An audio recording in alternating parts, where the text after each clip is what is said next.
green leafy vegetables. You just can't get enough of them, and my absolute favorite is kale. Now I know a lot of people think, oh, kale, oh, bitter, Well, part of the problem is you just don't know how to work with kale. This right here is considered dinosaur kale. There's also curly kale, and there's several other different varieties. Right now I'm going to teach you how to make a very simple, nutritious kale salad that will impress friends and family. I promise you, even people who don't like kale will love this salad. What we're going to do is we're going to start the breaking down of the kale before we ever put it into our mouths. This is the first step. Ripping it off of its stem is the very first step. Then we're going to pile it together, roll it, cut it, massage it before we get to any of the other ingredients. And look at these beautiful ingredients. Cranberries, pine nuts, Brazil nuts, lemon. We even have some pomegranates here, oil, and salt. Really simple ingredients to make a great, nutritious salad.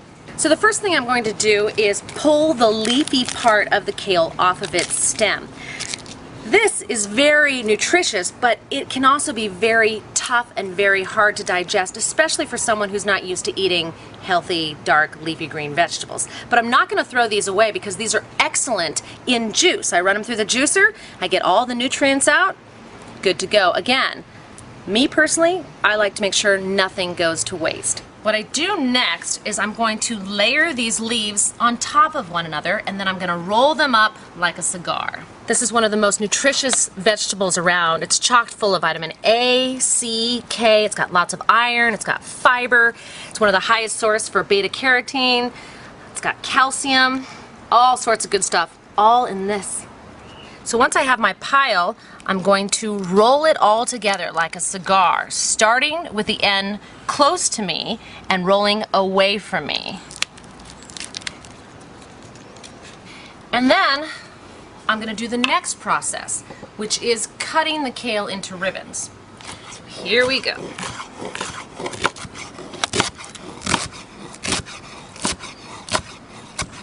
I'm going to put them in the bowl.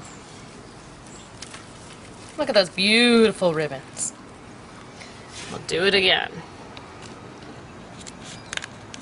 What we're doing is we're aiding the breakdown.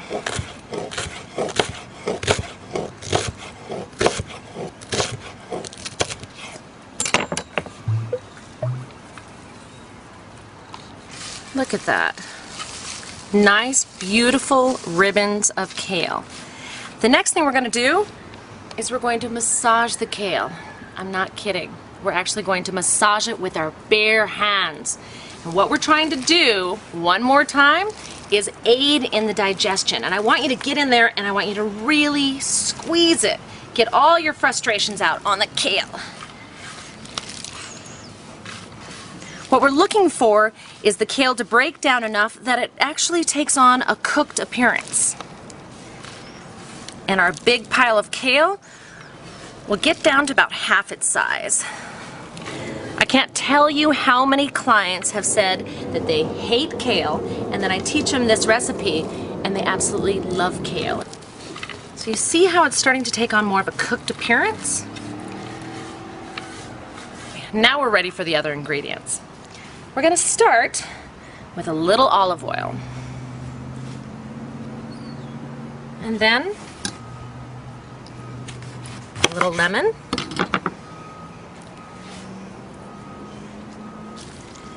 And I really don't worry about the seeds getting in there. I eat those too. The lemon is an acid, so it is also going to aid in the breakdown of the kale, as well as give it a fresh citrus taste. Let's mix those two together. I'm going to add a little salt.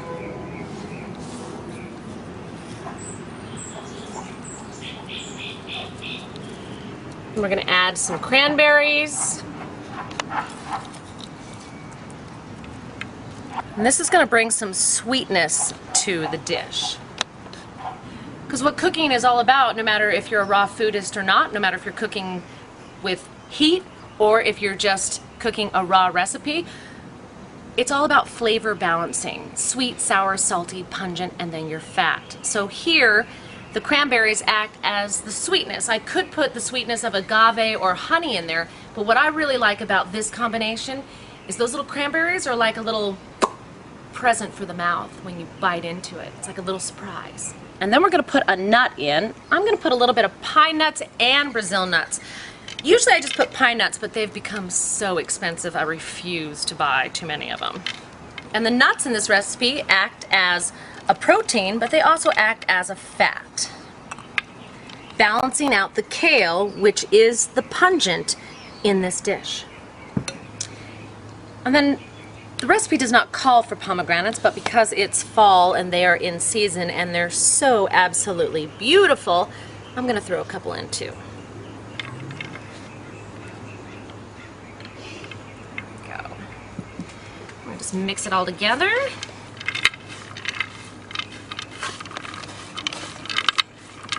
And then we're just going to serve it up. We're done.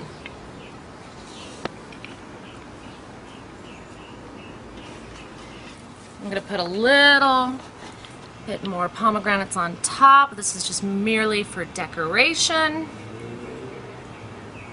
And maybe a little more pine nuts on top. This will keep in the refrigerator for at least a couple days because it's a hearty vegetable. It's not going to wilt as fast as what spinach would or any other leafy green. If I was going to make it for the next day's potluck, let's say, I would wash my kale, strip it, roll it, cut it, but I wouldn't massage it until the next day. That way you make sure that it's fresh and that it's going to keep. There you have it, the simplest kale salad there is. I hope you enjoy.